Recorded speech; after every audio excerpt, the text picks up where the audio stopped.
ഓപ്പോയുടെ Oppo find X8 Pro എന്ന പുതിയൊരു smart phone ഇപ്പോൾ ലോഞ്ച് ചെയ്തിട്ടുണ്ട്. ഈ ഒരു വീഡിയോയിൽ നമ്മൾ നോക്കാൻ പോകുന്നത് ഓപ്പോ ഫൈൻഡ് X8 Pro എന്നുള്ള സ്മാർട്ട് ഫോണിനെ പറ്റിയിട്ടാണ്.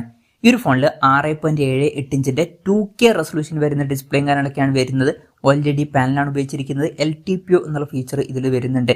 അതായത് റിഫ്രഷ് റേറ്റ് 1 ഹെർട്സിന്റെയും 120 ഹെർട്സിന്റെയും ഇടയിലായിട്ട് അഡ്ജസ്റ്റ് ചെയ്യാൻ കഴിയുന്നതായിരിക്കും. മാക്സിമം 120 ഹെർട്സിന്റെ റിഫ്രഷ് റേറ്റ് ആണ് ഇതിൽ സപ്പോർട്ട് ചെയ്യുന്നത്. പിന്നെ കോഡ് കൗഡ് ഡിസ്പ്ലേയും കാര്യങ്ങളൊക്കെ ഇതിൽ കൊടുത്തിട്ടുണ്ട്. പഞ്ചോൾ ഡിസൈൻ വരുന്നുണ്ട്. പഞ്ചോൾ വരുന്ന ടോപ്പ് സെന്റർ ഭാഗത്തായിട്ടാണ്. ഡോൾബി വിഷന്റെ സപ്പോർട്ടും കാര്യങ്ങളൊക്കെ വരുന്നുണ്ട്. പിന്നെ പീക്ക് ബ്രൈറ്റ്നസ് വരുന്നത് 4500 നിറ്റ്സ് ആണ്. അപ്പം വളരെ മികച്ച ഡിസ്പ്ലേ ഫീച്ചേഴ്സും കാര്യങ്ങളൊക്കെ ഈ ഫോണിൽ വരുന്നുണ്ട് എന്ന് തന്നെ പറയാവുന്നതാണ്. പിന്നെ ഈ ഫോണിൽ ഇൻ ഡിസ്പ്ലേ ഫിംഗർ പ്രിന്റ് സെൻസറും കാര്യങ്ങളൊക്കെ കൊടുത്തിട്ടുണ്ട്. IP68 അതുപോലെ തന്നെ 69 റേറ്റിംഗ് കാര്യങ്ങളൊക്കെ ഇതിൽ സപ്പോർട്ട് ചെയ്യുന്നുണ്ട്. മികച്ചൊരു IP റേറ്റിംഗ് വരുന്നുണ്ട്. ഈ ഫോൺ വാട്ടർ റെസിസ്റ്റന്റും അതുപോലെ തന്നെ ഡസ്റ്റ് റെസിസ്റ്റന്റുമാണ്. പ്രോസസറിന്റെ കാര്യത്തിലോട്ട് വരികയാണെന്നുണ്ടെങ്കിൽ mediatek dimensity 9400 എന്ന പ്രോസസർ ഇതിൽ കൊടുത്തിട്ടുണ്ട്.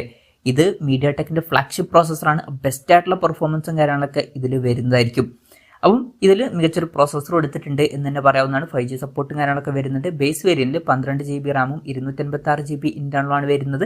12 GB റാമും 512 GB ഇന്റേണലുമായിട്ട് വരുന്ന വെർഷനും 16 GB റാമും 512 GB ഇന്റേണലുമായിട്ട് വരുന്ന വെർഷനും 16 GB റാമും 1 TB ഇന്റേണലുമായിട്ട് വരുന്ന വെർഷനും വരുന്നുണ്ട്. LPDDR5Xന്റെ റാമും UFS 4.0 സ്റ്റോറേജ് ടൈപ്പും കാര്യങ്ങളൊക്കെയാണ് ഈ ഫോണിൽ വരുന്നത്. പിന്നെ ഈ ഒരു ഫോണിൽ ഒരു ക്വിക്ക് ബട്ടൺ കൊടുത്തിട്ടുണ്ട്. ഇത് ക്യാമറ ബട്ടണൊക്കെ ആയിട്ട് യൂസ് ചെയ്യാവുന്നതാണ്. പിന്നെ NFC-യുടെ സപ്പോർട്ടും കാര്യങ്ങളൊക്കെ ഇതിൽ വരുന്നുണ്ട്. IR ബ്ലാസ്റ്റർ എന്നുള്ള ഫീച്ചർ ഇതിൽ കൊടുത്തിട്ടുണ്ട്. ഈ ഫോൺ റിമോട്ടൊക്കെ ആയിട്ട് യൂസ് ചെയ്യാൻ കഴിയുന്നതായിരിക്കും. പിന്നെ ഫോൺ വെട്ടം നീറ്റാതിരിക്കാൻ വേണ്ടിയിട്ട് VC കൂളിംഗ് സിസ്റ്റം ഇതിൽ കൊടുത്തിട്ടുണ്ട്. സ്റ്റീരിയോ സ്പീക്കേഴ്സ് വരുന്നുണ്ട്. Android 15 ബേസായിട്ടുള്ള കളറോയ സോഫ്റ്റ്വെയർ ആണ് ഇതിൽ വരുന്നത്. ക്യാമറയുടെ കാര്യത്തിലോട്ട് വരികയാണെന്നുണ്ടെങ്കിൽ ഫോണിന്റെ പിന്നിൽ ക്വാഡ് ക്യാമറ സെറ്റപ്പ് കൊടുത്തിട്ടുണ്ട്. 50 മെഗാ പിക്സലിലെ മെയിൻ ക്യാമറ സെൻസറാണ് ഇതിൽ വരുന്നത്. ഇത് സോണി LYT808ന്റെ സെൻസറാണ്. OSന്റെ സപ്പോർട്ട് വരുന്നുണ്ട്. 50 മെഗാ പിക്സലിലെ അൾട്രാ വൈഡ് ആംഗിൾ ലെൻസ് വരുന്നുണ്ട്. പിന്നെ 50 മെഗാ പിക്സലിലെ f2.6 അപ്പേഴ്സിൽ വരുന്ന ഒരു പെരിസ്കോപ്പ് ലെൻസ് വരുന്നുണ്ട്. ഇത് സോണി LYT600ന്റെ സെൻസറാണ്. ഇതിൽ 3x ഒപ്റ്റിക്കൽ സൂം സപ്പോർട്ട് ചെയ്യുന്നുണ്ട്. ഇത് കൂടാതെ 50 മെഗാ പിക്സലിന്റെ f4.3 അപ്പേഴ്സിൽ വരുന്ന ഒരു പെരിസ്കോപ്പ് ലെൻസ് കൂടി വരുന്നുണ്ട്. ഇത് സോണി IMX858ന്റെ സെൻസറാണ്. ഇതിൽ 6x ഒപ്റ്റിക്കൽ സൂം ഒക്കെ സപ്പോർട്ട് ചെയ്യുന്നുണ്ട്. പിന്നെ ഫ്രണ്ടിൽ 32 മെഗാ പിക്സൽ സെൽഫി ക്യാമറയും കൊടുത്തിട്ടുണ്ട്. ഓൺ പേപ്പർ വളരെ മികച്ചൊരു ക്യാമറ സ്പെസിഫിക്കേഷൻ ഇതിൽ വരുന്നുണ്ട് എന്ന് തന്നെ പറയാവുന്നതാണ്. അതുമാത്രമല്ല ഓപ്പോയുടെ ഫൈൻ സീരീസിൽ വരുന്ന ഫോണുകളിൽ വളരെ മികച്ച ക്യാമറ പെർഫോമൻസും കാണാറുണ്ട്. ഇതിലും നമുക്ക് ബെസ്റ്റ് ആയിട്ടുള്ള ക്യാമറ പെർഫോമൻസ് എക്സ്പെക്ട് ചെയ്യാവുന്നതാണ്.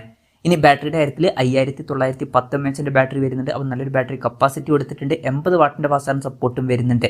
50 വാട്ടിന്റെ വയർലെസ് ചാർജിംഗ് സപ്പോർട്ടും ഇതിൽ വരുന്നുണ്ട്. Type-C ചാർജിംഗ് പോർട്ടും കൊടുത്തിട്ടുണ്ട്. വളരെ മികച്ചൊരു ബാറ്ററി സെറ്റപ്പും ഇതിൽ വരുന്നുണ്ട് എന്ന് തന്നെ പറയാവുന്നതാണ്. ഇതൊക്കെയാണ് ഫീച്ചേഴ്സിനെ പറ്റി പറയാനുള്ള കാര്യങ്ങൾ.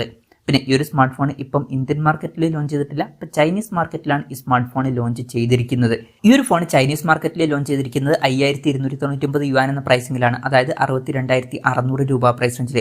ആ ഒരു പ്രൈസ് റേഞ്ചിൽ ഈ പറഞ്ഞിട്ടുള്ള ഫീച്ചേഴ്സ് എങ്ങനെയുണ്ടെന്ന് വെച്ചാൽ വളരെ മികച്ച ഫീച്ചേഴ്സ് ആണ് എന്ന് തന്നെ പറയാവുന്നതാണ്. മികച്ച ഡിസ്പ്ലേ ഫീച്ചേഴ്സ് കൊടുത്തിട്ടുണ്ട്. ബെസ്റ്റ് ആയിട്ടുള്ള പ്രോസസർ, ഓൺ പേപ്പർ മികച്ച ക്യാമറ സ്പെസിഫിക്കേഷൻ, അതുപോലെ തന്നെ മികച്ചൊരു ബാറ്ററി സെറ്റപ്പും കൊടുത്തിട്ടുണ്ട്. മൊത്തത്തിൽ മികച്ച ഫീച്ചേഴ്സ് വരുന്നുണ്ട് എന്ന് പറയാവുന്നതാണ്. ഇന്ത്യൻ മാർക്കറ്റിൽ ഈ ഫോൺ ലോഞ്ച് ചെയ്യുന്ന വെച്ചാൽ ചിലപ്പം ലോഞ്ച് ചെയ്തേക്കാം. പക്ഷെ അതിനെ പറ്റിയുള്ള കൺഫർമേഷൻസ് ഒന്നും ഇപ്പം പുറത്ത് വന്നിട്ടില്ല. ഇന്ത്യയിലെ ലോഞ്ച് ഡേറ്റിനെ പറ്റിയുള്ള ന്യൂസുകളൊക്കെ വരികയാണെന്നുണ്ടെങ്കിൽ അതിനെ പറ്റിയിട്ടുള്ള വീഡിയോസും കാര്യങ്ങളൊക്കെ നമ്മൾ ചെയ്യുന്നതായിരിക്കും. അതുപോലുള്ള വീഡിയോസ് കാണാൻ താല്പര്യമുണ്ടെന്നുണ്ടെങ്കിൽ ഈ ചാനൽ സബ്സ്ക്രൈബ് ചെയ്യാവുന്നതാണ്. പിന്നെ ഇന്ത്യയിൽ ഈ ഫോൺ ലോഞ്ച് ചെയ്യുന്നതിൽ വില കുറച്ചും കൂടി കൂടാൻ ചാൻസ് ഉണ്ട്. ഒരു 80,000-90,000 രൂപ പ്രൈസ് റേഞ്ചിൽ വരെ ഈ ഫോണിന്റെ വില എത്തിയേക്കാം. കൺഫർമേഷൻസ് ഒന്നുമില്ല, ജസ്റ്റ് നമ്മുടെ എക്സ്പെക്ടേഷൻ പറഞ്ഞു എന്നേ ഉള്ളൂ. എന്തായാലും ഓപ്പോയുടെ ഓപ്പോ ഫൈൻഡ് X8 Pro എന്ന പുതിയൊരു സ്മാർട്ട് ഫോൺ ഇപ്പോൾ ലോഞ്ച് ചെയ്തിട്ടുണ്ട്. ഈ ഒരു ഫോണിനെ പറ്റിയിട്ടുള്ള നിങ്ങളുടെ അഭിപ്രായം ജസ്റ്റ് ഒന്ന് കമന്റ് ചെയ്യുക. അതുപോലെ തന്നെ ഈ ഒരു സ്മാർട്ട് ഫോൺ ഇന്ത്യൻ മാർക്കറ്റിൽ നിങ്ങൾ ഏത് പ്രൈസിംഗിലാണ് എക്സ്പെക്ട് ചെയ്യുന്നത് എന്നുള്ള കാര്യം കൂടി ജസ്റ്റ് ഒന്ന് കമന്റ് ചെയ്യുക.